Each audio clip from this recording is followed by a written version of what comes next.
Jennifer Grossman. My friends call me Jag.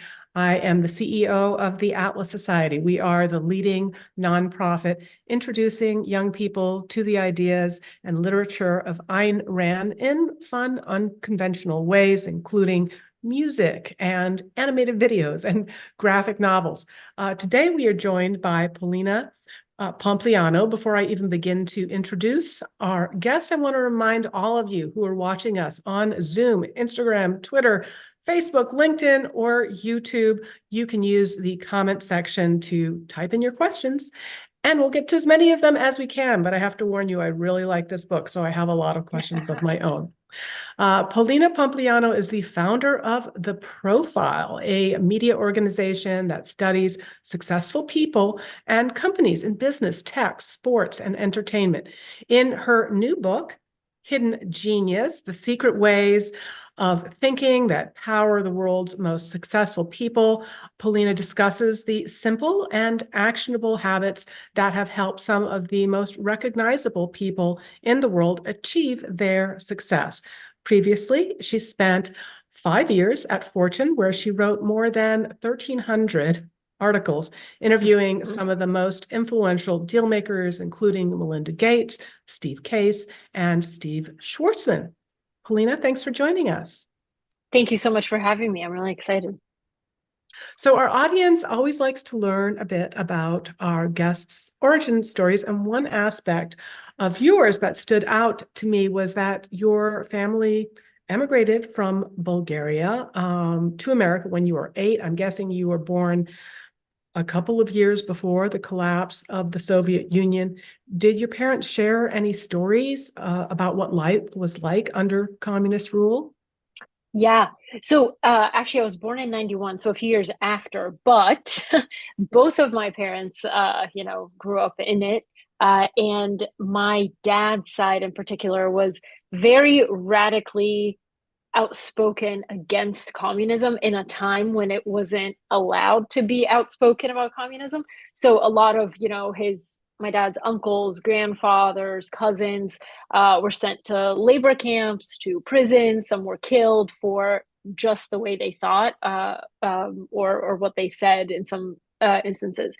So when communism fell, my dad was in his mid-20s and I was born, but he still went out in the streets and participated in these like pro-democracy protests, and which, turned into these crazy situations where the police were beating them up with batons and tear gassing and all this stuff.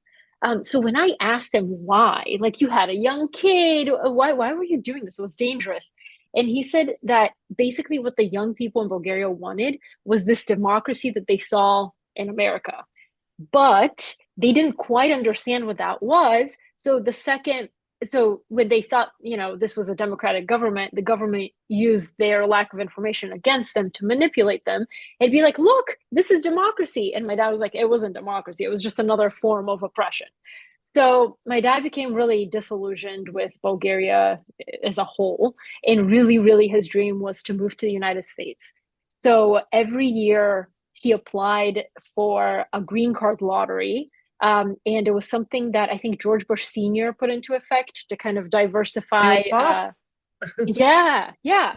That's right. Diversify the what kind of immigrants were coming to the US, because it was largely Canada and Mexico, and they wanted more from different countries. So there were 55,000, I think, lottery visas or green cards per year. And each, like Europe had some, Asia had some, Africa had some.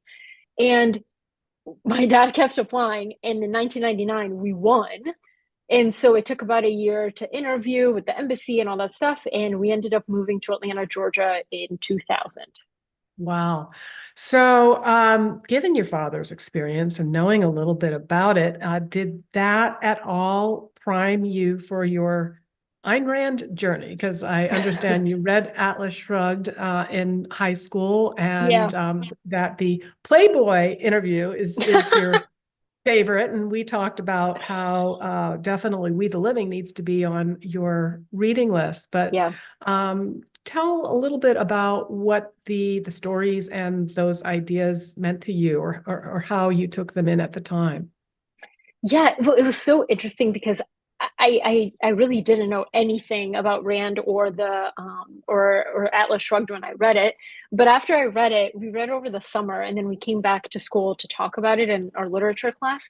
And I remember the teacher being like, "Well, this is a very controversial book and many controversial ideas," and I was like, "Why?" I genuinely didn't know why it was controversial, because to me it was like my family lived through Something very communism. similar, right? Exactly. We know what that's like. And for example, my dad's whole dream was to come to the United States and like start a business. Like he thought that that was the highest form of democracy, and like what you could do with your life is be a productive member of society. So I just genuinely didn't understand why it was controversial. And then when I kind of heard, and I was like, oh, okay, I think that people who have never lived under communism and have only studied the theoretical aspect of it have a very different view from the people who actually lived there. Yeah, and the other thing was, in your book you describe how, in Georgia, and not having a great grasp of the language, that you then, when you moved again, you wanted to conform. And of course, Ayn Rand's, one of her central themes is about individualism. Certainly that is one of the themes of the Fountainhead, right? That Mm-hmm. you don't need to conform to other people's taste. So tell a little bit about how those barriers affected in the way you interacted with others, and how it informed how you saw yourself. It is very interesting because I think a lot of kids of immigrants or kids who immigrated here at a young age would understand this, uh, which is that you come to the United States, all of a sudden you're different. You're like the new kid. You do strange things. For example, I was eating my food with a fork and a knife because that's how you eat food. But that I didn't realize in America you just eat pizza with your hands like a savage. So so and there were all these things like we were playing kickball. I didn't know what kickball was, or basic cultural differences that I had to get accustomed to. But when you're a kid, all you want to do is fit in. I didn't want to be different. I didn't want to be the new kid at school, all this stuff. So I was like, how can I become the most American? And as a kid, you learn quickly. I learned pretty quickly the language and the cultural norms. So I was able to become like everybody else. But at a certain point, you're just like everybody else and you have no opinion, and it becomes really lonely because inside you believe one thing, but then outwardly you're like, oh, I don't know, whatever you think. And you have no true opinion. It wasn't until I moved to New York, which I know Rand also likes, um, that it's truly the one place where I've seen individualism it like celebrated. And on the subway, walking down the street, you just like see so many different types of people, and it becomes um, kind of a bad thing if you're just conforming. And it's individualism is celebrated. So I think here I really, really found my voice. And then working in journalism at Fortune, you have to find a voice and develop your own voice. So that really helped. So the next stage, I think, that prepared you for the path that you're on now was a little trouble that you had in history class. Yeah. And how, so talk about that. Okay, so I history was my hardest, most difficult subject in school because I was really bad at remembering and memorizing dates, places, historical events. It's history. A lot happened in history. So then at one point, I think it was in my European history class, we were talking about the French Revolution. And for some reason, the French Revolution, I was like, oh, this is a fascinating story. So when I was studying for the test, I realized that if I could create a story with all these different characters, like Marie Antoinette, I could emotionally empathize with them. So I was like, okay, Marie Antoinette was this young queen. She became the symbol of excess and the commoners, the people hated her, and I understand why. But then she, was so young. Did she even know what was happening to her? And then, like, as she was walking to her death, to the guillotine, what was she thinking? She had a young son. All these things, like, did she feel humiliated? The second that I was able to say what were the emotions that this person was feeling, I was able to put myself in their shoes, and I was able to remember it more. So then it's the first time that I thought of this as like people focused learning. So you're not just learning history or just dates and places and whatever happened, but you're really learning about the people themselves. So if the person is at the center of any story or any learning pursuit, stories trigger emotion, and emotion is what triggers memory. When somebody asks you, where were you on 9/11, you know exactly where you were and what you were doing on September 11th, because it was such a emotionally charged situation. So you kind of like remember the things around the emotion, and that's how I came across people focused learning.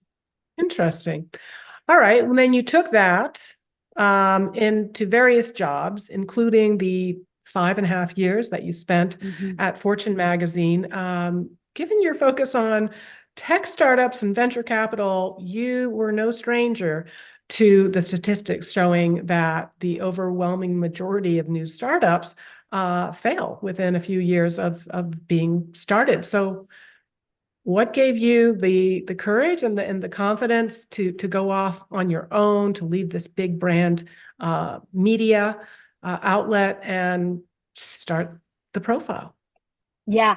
So, like you and I were chatting just for a few minutes before the interview, I told you how, like coming to the US was probably the hardest thing that my family has done, in terms of we had no family here, we had no money, no language, nothing in the beginning. And then we had to build it all up. The reason that I'm not afraid of uncertainty as much as other people who haven't had that kind of experience is because I know that, even if something's completely taken from you, you have the skills necessary to rebuild in whatever sense. So when I was thinking about leaving Fortune, obviously I was nervous because I was like, oh man, 5.5 years, I'm a big deal now. I'm an editor at Fortune magazine, until you realize you could get fired, laid off, etc., and that could be taken from you.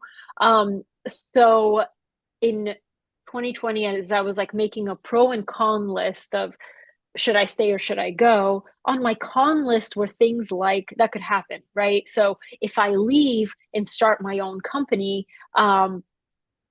we're at the tail end of a 10-year cycle. Usually there's a recession. Am I going to quit my job and start something in the beginning of a recession? And all these things. And then the one thing that I didn't account for, because nobody could, it was a global pandemic.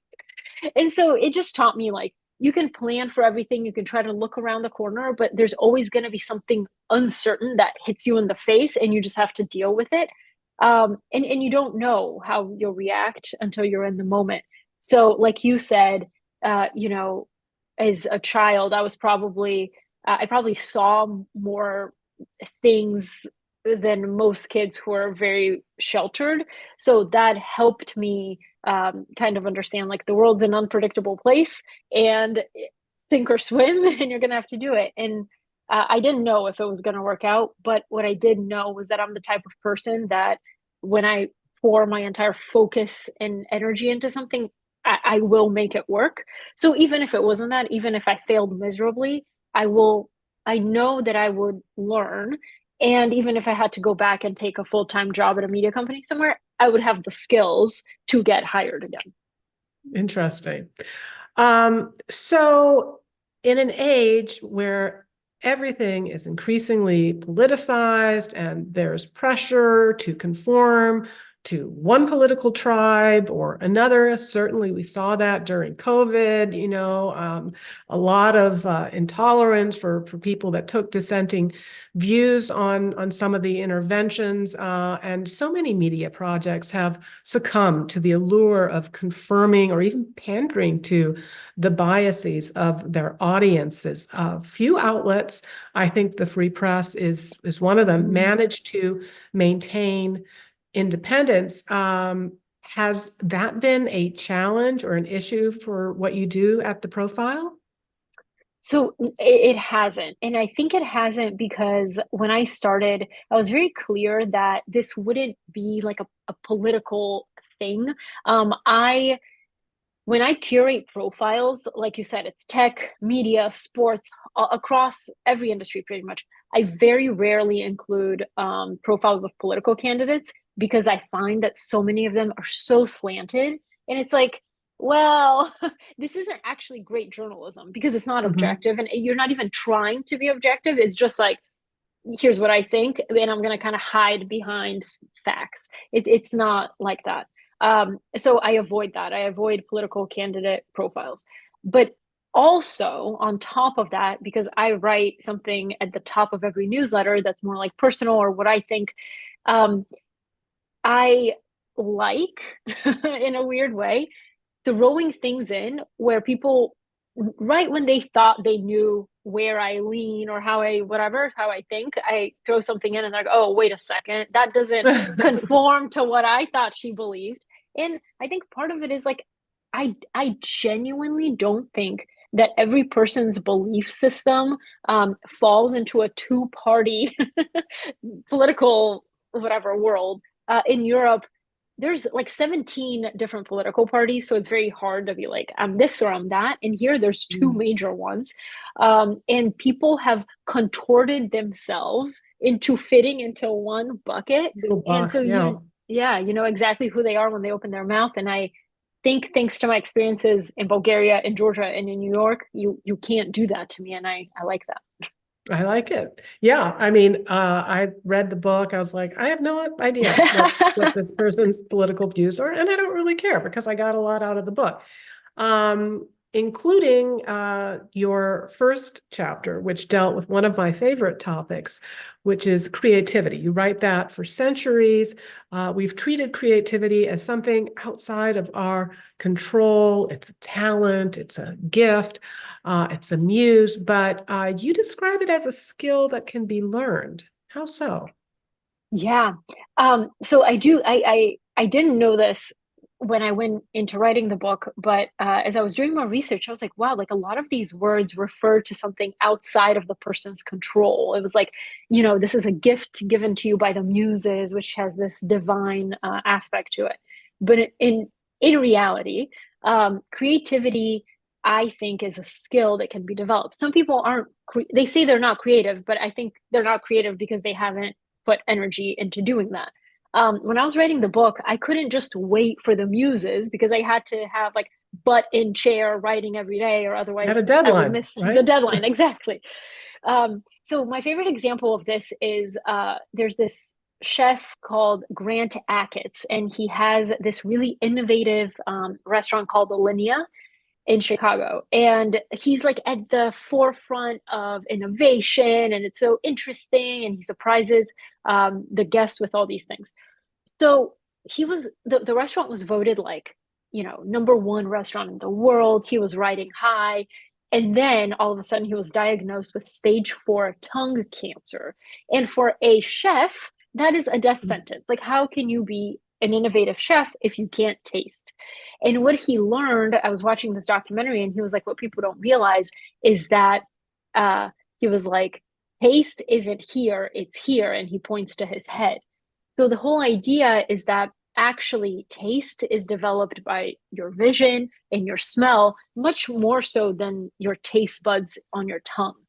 And he, ironically enough, when he was going through chemo and he was going through treatment and completely lost his taste buds, he says that was the singular most creative time in his life because he was able to reason and think into creativity more so than just waiting for the muses. So it's like it's a creative process rooted in logic, which I love, and he created all sorts of different techniques to do this.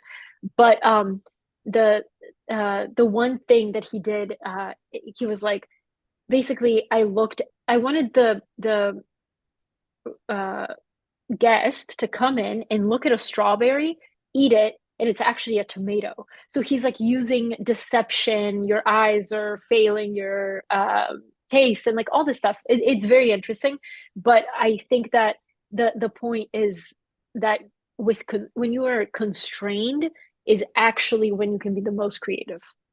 Interesting.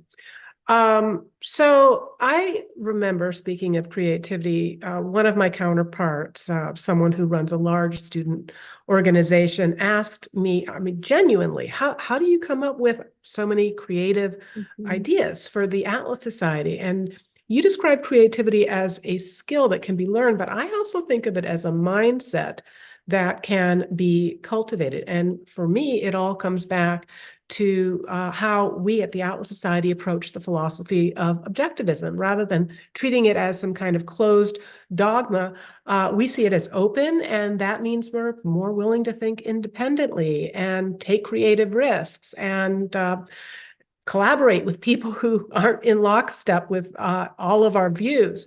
So how do people constrain their creative potential by fear of making mistakes or coloring outside the lines of what's been prescribed? Yeah, I love this question because the first person that comes to mind is Spanx founder, Sarah Blakely. And when she was starting her business, which is like she took pantyhose and cut the feet off of it to make shapewear, what we now know as shapewear, but at the time that didn't exist. She said, I was an outsider. I didn't know fashion at all. Like I completely came in blind, but with my own experience. And so she said that she believes that every single person on the planet has had $1 million idea in their life. The reason that most people haven't acted on that $1 million idea is because they ended up telling family and friends before it was ready, before they were ready to act on it. So those ideas never actually had the opportunity to develop into something meaningful. And she didn't tell anyone about Spanx until she already had everything ready. She had the patent, she had the legal entity, she had everything ready and set up to go. And that's what she told people because she didn't want to hear the remarks of, this is stupid. If it was a good idea, it would already exist, or like somebody would have already started it, all this stuff. So, like you said, when you fear, the way to not fear what other people think is just to keep it to yourself until it's more mature and then tell people instead of letting them squash it before it's ready. Yeah, and I think also having enough self-esteem to not be so reliant So, on yeah. other people's evaluations of your work and your worth and your ideas. And that is a confidence that I think is also born of experience. Um, and, it can be a confidence born of having made mistakes and survived. So turning to Exactly. that now, in your chapter on mental toughness, you use the example of David Goggins, former Navy SEAL and ultra distance athlete, who argues that we should not only manufacture hardship, but seek it out on a daily basis. What? How does choosing the path of most resistance unlock hidden genius? Yeah. And if you know David Goggins' story, it's fascinating.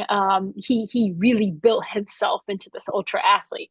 And his point is that most of society is very sheltered, very soft, cannot handle these big life events that will inevitably knock you to your knees, right? So every single human will undergo some sort of really, really big hardship, whether they like it or not. You'll lose your job, or you might lose a relationship, or someone close to you will probably die at some point.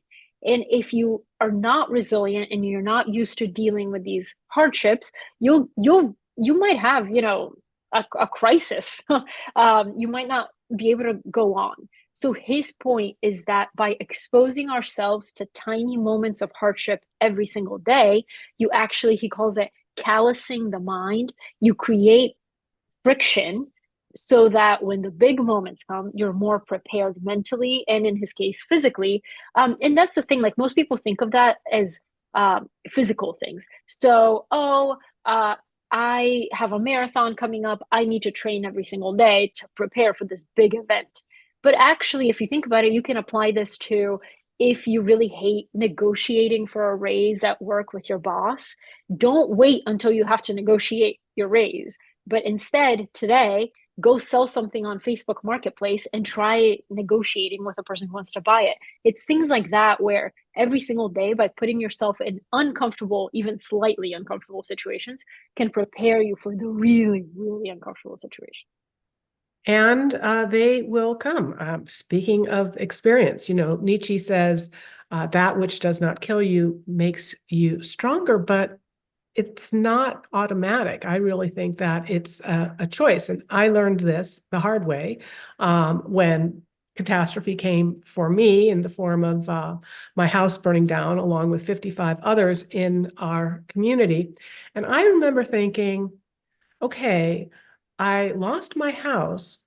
What else can I lose? I could lose my job. I could lose my relationships. I could lose my health. So I focused not just on rebuilding this one thing, but on maintaining other things. Because I was like, all right, I've sunk down from where I was.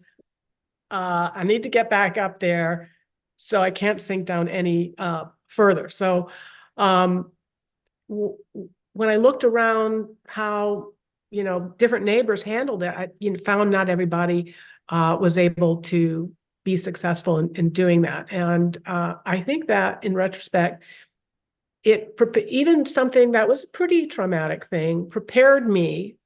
And I mean, it's a horrible thing. I don't want it to happen to everybody. And, I hate all of the, at least this or the silver lining. But one thing is that I do feel more prepared, less attached for the next big thing, whether it is the loss of a loved one or illness or whatever. So what are some hidden genius tactics for leveraging loss to your longer term advantage and not getting Yeah. stuck in that mindset? Yeah, I've always been fascinated how two people can go through a very similar experience, and one, it changes them in this way and the other person goes this way, and it's completely different mindsets, yet they went through the same experience. I think it's Esther Perel, who she's a therapist, couples therapist, psychotherapist. Her parents were both in the Holocaust, and she says something along the lines of, there are those who lived and those who didn't die. So it's like a slight nuance, but like the ones who lived really went on to celebrate life and be thankful and have these families, and the ones who didn't die were kind of kept in the prison of the mind, that what they just survived was really awful. So I read this book. It's called The Choice. It's written by a Holocaust survivor named Edith Eva Eger, and she says that suffering is universal, and there's two types of like victim mindset. Basically, there's victimization, which every person in this world will have been victimized at some point in their life. She defines this as, your house burns down, or the neighborhood bully, or the spouse that cheats on you, or things that are outside of your control in a way that the world is victimizing you. She's like, that's going to happen. But then there's victimhood, and that comes from the inside, in which we victimize our own selves by thinking in these really negative thought loops, which is blaming, worrying, just a lot of negativity that we impose on ourselves. And I have this quote somewhere. I have to find it, but basically she says something like, we become our own jailers when we choose the confines of the victim's mind. So if you work really hard not to give in to the self-imposed victimhood, you can, like you said, be like, okay, what can I lose? And in how can I become more self-sufficient in a way? So one technique that I learned that I thought was really interesting, a lot of athletes do this, but anybody can do this. It's that there's a difference between listening to yourself and talking to yourself. So when something bad happens, the first instinct is for us to be like, oh my God, how am I going to go on? This is horrible. I have no options. This is it. That's listening to yourself. When you're running a marathon and you start to kind of fall apart, you're like, oh, my leg hurts, my head hurts, my arm hurts, everything hurts. But then there's talking to yourself, which is, again, if we're doing the marathon example, when you start talking to yourself, you're acting as like a coach to yourself. You're saying, okay, your leg hurts, but you have 3 more miles to go and then it's over. You don't have to think about this again. Your leg's not going to hurt forever, all this stuff. And a lot of it's cool. I was watching these videos of football players. They attach, microphones to them, and right before a game, they're like, "All right, you got this. This is what you worked your whole life for." And they call themselves, like, I'd be like, "Paulina, this is what you worked for." Like, they talk to themselves like a coach. So I think that that's so interesting to ask yourself right now: am I listening to myself or am I talking to myself? All right. And in terms of listening and reading some of the questions that we've got quite a few coming from Awesome. our audience. Jackson Sinclair was the first to the gate on Facebook, and he's asking Polina, looking at Bulgaria when you were born and now, have you gone back? Do you think it has improved? What's your Uh, perspective? yeah, I go back. I try to go back once a year. But yeah, so we went last year. I now have two little kids, so I want them to see it because, like you said, like you need perspective. And I think that grit is really hard to teach. I Mhm. don't know that anybody could have taught me the lessons that I learned from those early days being so unspeakably difficult unless I went through them, right? So I want, like, my own kids to go there, see what it's like, go, see their grandparents, all this stuff, and be like, yeah, not everybody lives like we do in the United States, and this is what they believe. um, I think the most interesting thing to me when I go back now is that most people would think, oh, Paulina must feel like an outsider in the United States because she wasn't born here, this is a different culture, etc. And then she must feel like an insider in Bulgaria. But actually, I've learned that I now feel more like an outsider going to Bulgaria than I do here because people just think fundamentally differently. And it like the communism that went on for decades there, it does make a difference in people's mentality and the way they see the world. They're not as, like, free thinking as we are here. They don't spend their time talking about ideas and whatever. So it's like when I'm there, it's totally different. So I mean, I love America. I think people know that. But I do enjoy, like, going there and seeing family and wanting to expose my kids to Your that. children. Yeah. Well, that dovetails into this question that we have from Candace Morena on Facebook. And I think you've already partly answered it. And that is, what do you think is something that was really helpful in your upbringing, but is Mhm. lacking in most young people growing up today? And maybe even how you might be applying that to your own kids. Yeah. Okay. So I think the best thing my parents did, and my dad should be watching right now. I hope he is. But the best thing that they did was I had a lot of interests as a kid. So both of my parents were chemical engineers. They met in college and they were chemical engineers. So I thought that I would be some sort of scientist when I grew up. But it just did not come naturally to me. I did not like doing the experiments. I didn't like science. I didn't like any of it. I liked writing, and I liked writing the lab reports. I liked writing the research papers. That's what gave me life. But so I knew that that was kind of an interest, but I didn't know what I wanted to do or anything. But the thing that they did that I don't think most parents do is that they let me try a bunch of things, even though they probably knew I might fail, but they still let me do them instead of telling me, like, but you're not good at that. Like, why would you do that? Just focus on this other thing that you're really good at. So I tried everything. I tried the performing arts thing at my high school, failed miserably. Soccer, not the best. Like, all this stuff that I wanted to do, but eventually, when you do a bunch of stuff like that, you hit on something that you're really good at and you like. For me, that was finding the newspaper in high school. Once I found that newspaper, I was very, like, an introverted kid.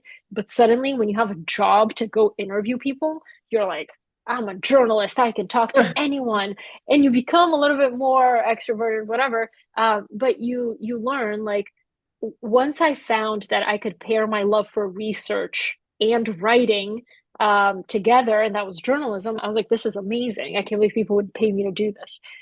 So yeah, I think just like letting your kids do an array of things, even though you think they might not be the best at it, is really, really great. All right. Going to take another one. We'll get back to our other questions and we will come back to audience questions. But like I said, I have a lot of burning questions for Polina.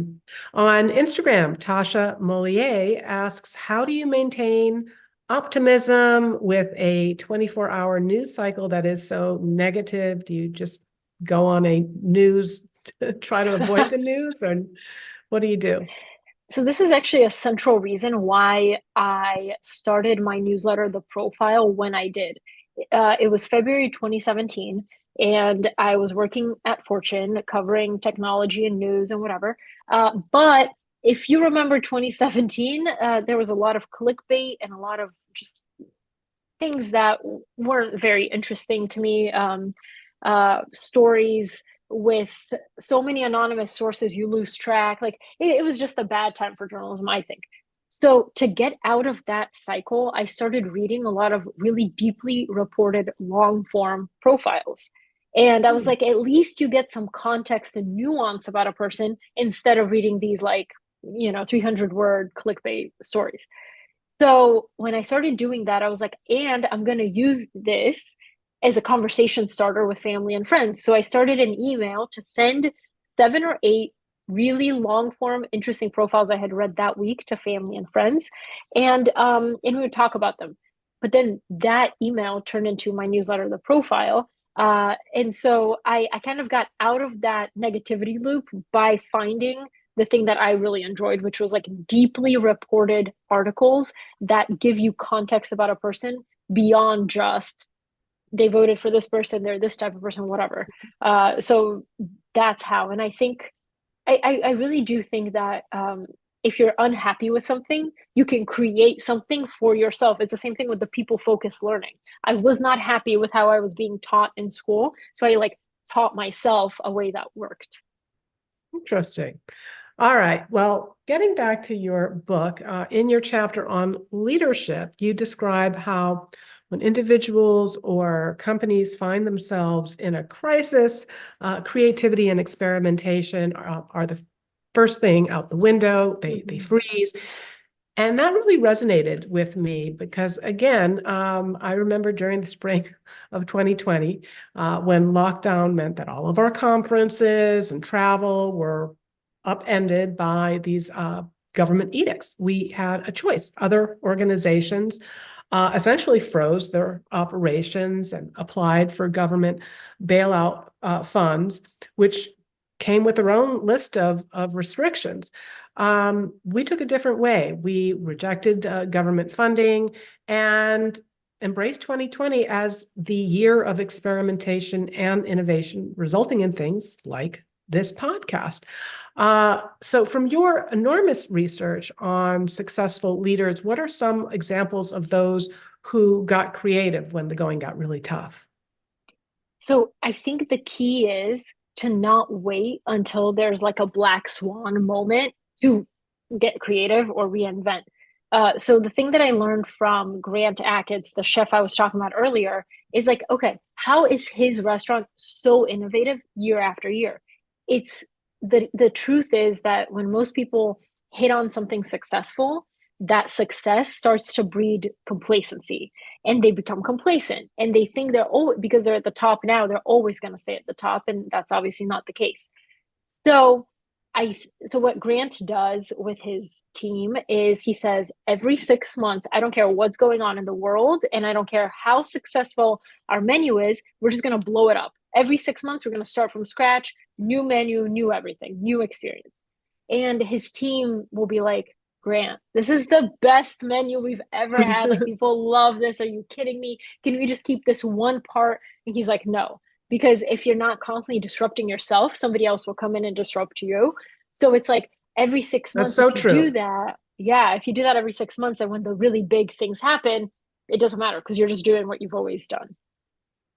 Interesting. All right. Another totally new concept that I got from your book was this idea of Iliism. Honestly, I hadn't even heard of it before. So, what is it, and how can it be helpful in maintaining objectivity and overcoming the victim mindset? Yes. This is a really cool tool. It's actually, Iliism is more of like a literary device that's used, but you like therapists sometimes use it with their clients. Iliism is the act of referring to yourself in the third person. So I might be like, Polina is moving back to New York City. She's so excited. It's like, why are you talking about yourself in the third person? That's weird. So it's generally not seen as a good thing. It makes you look kind of egotistical and grandiose and whatever. But athletes do it a lot. You've heard LeBron James say, this is good for LeBron. Like, what are you talking about? You are LeBron. But but the reason it's used is because a lot of people use that to create an alter ego.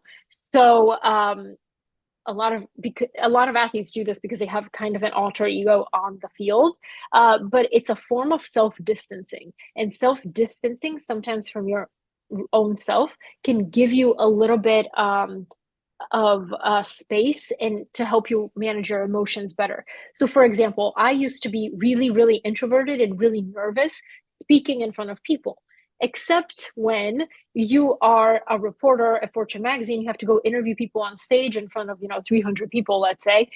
How are you going to do that? And so I had to create like another version of myself where I'm like, I'm confident, I'm great, when I'm on stage, I'm speaking to people, even though that's not how I may be in real life.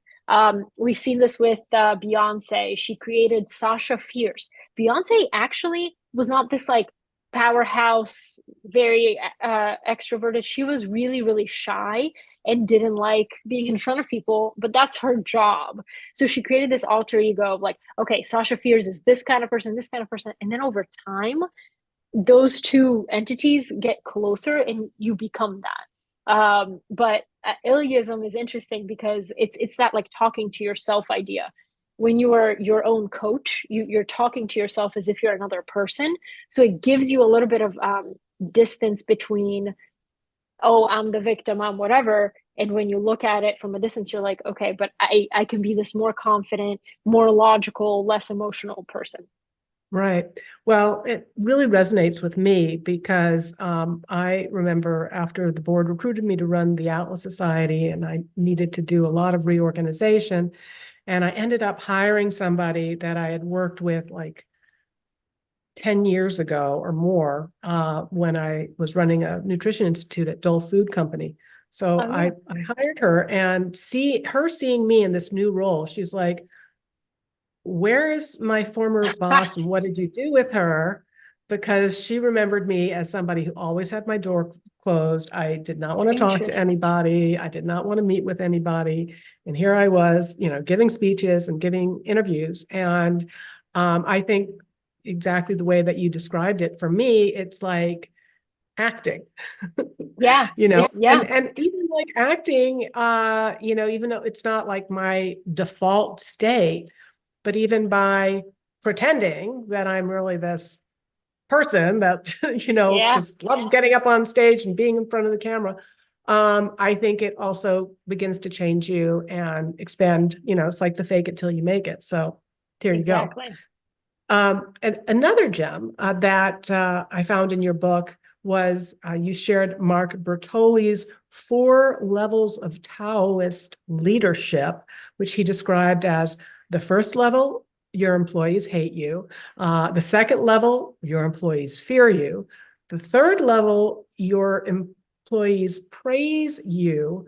And then the fourth level is you're invisible because your organization takes care of itself. Is it fair to say that the best leaders find ways to make their roles obsolete or at least less pivotal in the long-term success of their organization? Yeah, and it's counterintuitive, right? Because everybody wants to be like, look, I'm this great CEO, because if you take credit for everything, then you can go to your board and be like, look, the company can't operate without me, but that's actually bad if you want longevity for the company itself. So Mark said, I interviewed him, I think it was 2 years ago or last year. He said, basically, the most exceptional leaders do two things. One, they kind of understand their employees' needs, and two, they get the hell out of the way. Uh, and the reason for that is exactly what I said. Like, you want, if you ever sell your company, you want it to continue operating without you because you've trained everybody so well and everybody knows their role so well and can operate without you. A good example of this is Spotify CEO Daniel Ek. He believes in this idea of servant leadership where it's not a top-down leadership style, it's kind of bottoms up. So he sees his role as CEO not as you do this, you do that, but more of I'm here to listen to what the employees want to do and throw resources at them and help make it happen. So there was this group at Spotify that was working on this tiny project and they're really excited about it. So they were like, Daniel, can we show you this? And he was like, okay. So they were like, okay, what if every person on Spotify could have a personalized playlist they could listen to? He was like, I mean, it's okay. I think the idea is okay, but I don't think it's anything interesting or exceptional. But like, fine, feel free to keep working on it. And then one day, Daniel Ek, the CEO, reads an article online saying that this thing was fully shipped to the public. So now it's available on Spotify. He's like, I did not know this was going to happen. And he said he remembers reading the article and thinking, oh my God, this is going to be a huge disaster. That playlist, as many of you know, became Spotify's Discover Weekly, which is like now its most loved feature. But it says so much about the culture of that organization that those people they felt so confident working on it even after their boss wasn't that excited about the idea and shipping it to the public without his approval. Like, I mean, at most organizations you'd be fired, but it just shows like Spotify is very much like, you make this company what it is. I'm just here to like power the process. So I think that's a really great example of how if you want longevity and success in the future, you have to put your company and your employees in a position where they can succeed without you.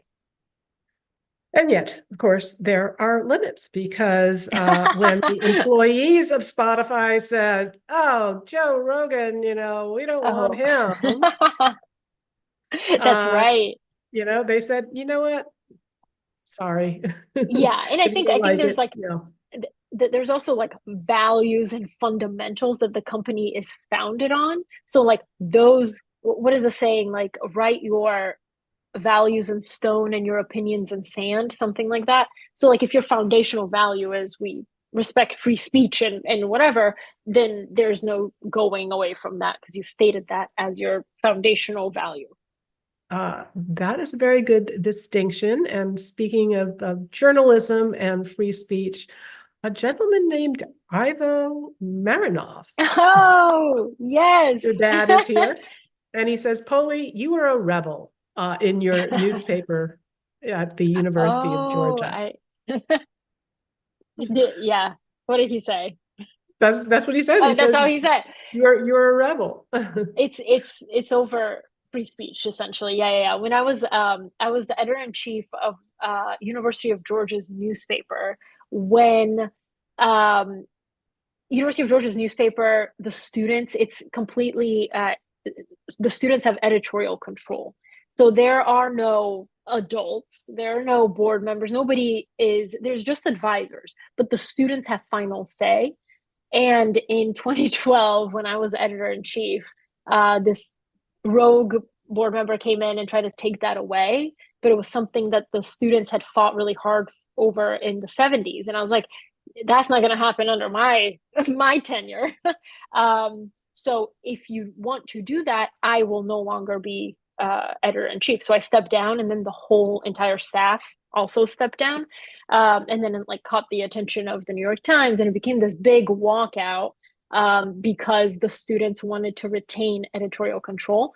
But ultimately, we worked it out, and today the students at the University of Georgia's newspaper still have editorial control. But it was like It's again, like values and ethics, you have to know what it is. Even though when I was making the decision at the time, people told me, you just have to do what they tell you, because in the real world you would get fired if you don't do what. And I'm like, but I don't want to work somewhere where my ethics are being questioned, so I'll just leave. Yeah. Well, there you go. Okay, I'll take a couple of more questions. Alan Norwich on Facebook asks, what do you think was the lowest point in your career and how did you overcome it? The lowest point was when I graduated from college, because I had been the editor of my college paper. I had interned at places like CNN and USA Today. I had so many things that I did in college where professors told me, you've done all the right things, you've checked all the right boxes, you will 100% get, this amazing job at a media organization. But when I graduated in 2013, media was going through one of its cycles and nobody was hiring. Instead, actually, people were getting laid off and losing their jobs. So I was like, well, what do I do? And the reason it was the lowest point in my career, and is actually lowest probably in personal life as well, because up until that point, I had always had an identity. I was always a student. I was always an editor, an intern. Like I had learned to attach my identity to external things that I didn't control, but they were usually titles. And when I graduated with no job and had to move back home and live on my mom's couch, I was like, oh no, like who am I? Like what if I don't have a job, like what am I supposed to do? So it made me reflect on this idea of there comes a time where you need to bet on yourself and learn that your identity doesn't isn't attached to something external that you could lose, and never do that. When I started my newsletter, The Profile, that was the first time where I was like, ooh, I'm starting to really wrap my identity around writer and editor at Fortune magazine, because that gives you immediate respect when you walk into a room. Now with The Profile, it's just Polina, it's just me. But you learn that the most powerful thing in life is that your name and like is your identity, because it's the ultimate thing that you protect your reputation. If you lose the reputation that your name has, that's really, really dangerous. So like when Oprah walks into a room, she's just Oprah. Nobody's like, so what do you do for work? But so that was really low, because I was like, I don't know who I am, but it taught me the big lesson of never attach your identity to something you could lose. I love it. All right. We'll take two more questions. We'll get quick answers to them. And then I want Okay. to get to my last question for you. On Instagram, Georgios Alexopoulos is asking, do you think we can move mainstream news away from clickbait practices? Are you optimistic, or is media just going to evolve is journalism media going to evolve in a different way? I actually think with you're seeing that what's being rewarded with the rise of Substack and the free Mhm. press, these are independent journalists who have left places like the New York Times and Fortune and Forbes and whatever, started their own thing, and people are showing that they value their work by backing it with their dollars. So it's no longer like advertising revenue; it's subscription revenue. I pay for this because I find value in it, and I really do think that um, that's what's going to become rewarded. Of course, people are people, and they're like, I like salacious headlines that tell me about Bill Ackman and Harvard and whatever. But like that stuff is, I don't know. I think that the more that you read and the more that you evolve in your thinking, you seek out like meatier, better reported things. And my hope is that with things like my newsletter, The Profile, and things like the Free Press and what you guys are doing, that people actually get used to paying for really well reported long form conversations, long form interviews, and written features just as much as all the riffraff. Because I mean, sensational news has been this has happened in the United States before. It's kind of part of the history, but it goes in cycles, and then people get really tired of it. It becomes really dangerous for society, and then it swings back. Yes, and I like that. And so we're going to make sure that we put the link to the profile if people Thank you. want to pony up for a subscription there. We're not quite a subscription model. Of course, we're a nonprofit. So I see a lot of our regular friends that are here and asking questions, and maybe you're new to the Atlas Society. But our model is through tax-deductible donations. So I'm going to ask the gremlins to put a link to the donate page in the chats as well. Hey, you can start your career as a philanthropist with a $5 donation, feel good about yourself and feel good about what the Atlas Society is doing. All right, and I'm not going to give you this question that we don't really have time for, but Thomas Guzman is asking about how you instill grit into kids without suffering. He can't imagine his kids having his kind of grit, but it came at a cost. So Thomas, I'm going to also ask our gremlins behind the scene to throw into your chat a few links to some of the previous interviews that we have done with people like Lenora Skenazy and others who are experts on parenting. You might want to check those out. But meanwhile, Polina, I wanted to say that, you know, as someone running an organization dedicated to promoting reason and objectivity, your seventh chapter, Clarifying Your Thinking, was my favorite. And you describe how the desire for acceptance by your tribe or the search for status by embracing so-called luxury beliefs are inimical to objective thought. What are some examples of that? Oh, it's so good. So Rob Henderson is he's an author, and he he coined this term luxury beliefs. And the whole idea is that these are the ideas and opinions of the wealthy that actually give them status with other wealthy people, but inflict costs on everybody else. So there's ideas like monogamy is outdated. That's really like fun and sexy to say to other elite college kids that will gain you, you know, social cred, but it's actually very dangerous for people who grow up in not great situations, in single parent households and all that kind of stuff. Or defund the police. That's very great to say if you're wealthy and you can afford private security, or you live in a neighborhood that is very well surveilled and safe. But it's actually not great for people who need the police and they live in not as safe neighborhoods. So it's kind of like people used to show status with designer clothing and handbags and things like that. Now they show status with their opinions. So it's like luxury beliefs. Um, and and I like that you said that that was your favorite chapter, because that is the most underrated chapter in the whole book. People never ask me about it, and I love it. It was my favorite because I really learned a lot while writing it.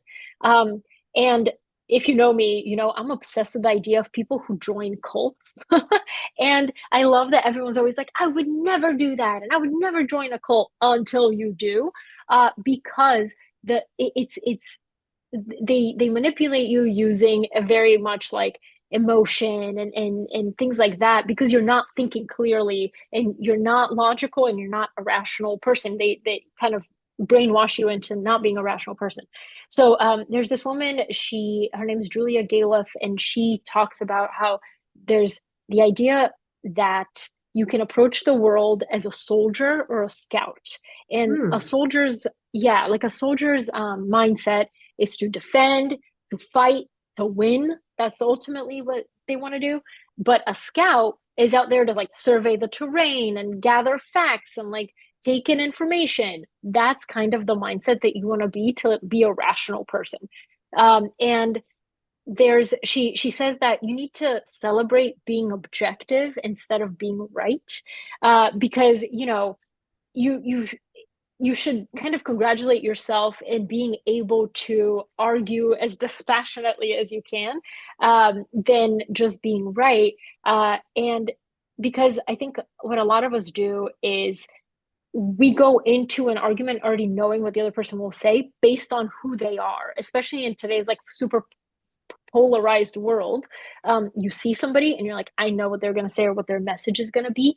And her thing is, if you could picture those same words coming out of the mouth of somebody who looked totally different, are you more likely to listen and think about what they're saying versus just judging them based on what they look like? And that's, I think, the ultimate key to being objective and rational is like, I'm going to use the scientific method in my own life and really criticize what the person's saying, but also criticize my own thinking and just constantly ask questions. Great. Well, another of my favorite publications is our founder, David Kelly's 7 Habits of Highly Objective People. So we're going to get your mailing address and we're going to Awesome. send that to you. And another gem that you also shared in that chapter. So objectivists out there, get the book. Chapter 7. Go to chapter 7. Definitely, if you want to go straight to what for us is the dessert. But again, I also really love the chapter on creativity. And I love the point that you made when talking about objective thought, which was the greatest obstacle to discovery is not ignorance. It is the illusion of knowledge. It is the dogmatic certainty that is actually a sign not of intellectual strength, but of weakness. So really enjoyed this, enjoyed learning about you and your story. And we're going to keep watching you because I have a feeling that you have some more great chapters in your career ahead. So thank you so much, Polina. Thank you. And thanks everyone for joining us, including Poli's dad. And if you enjoy this, again, as I mentioned, if you enjoy the work of the Atlas Society, please consider supporting our work with a tax-deductible donation at atlassociety.org. And then you can join me next week. Attorney Bobby Ann Flower Cox is joining us to discuss her historic lawsuit against New York State Governor Kathy Hochul and the unconstitutional, quote, isolation and quarantine procedures regulation during the COVID-19 lockdown. So we'll see you then.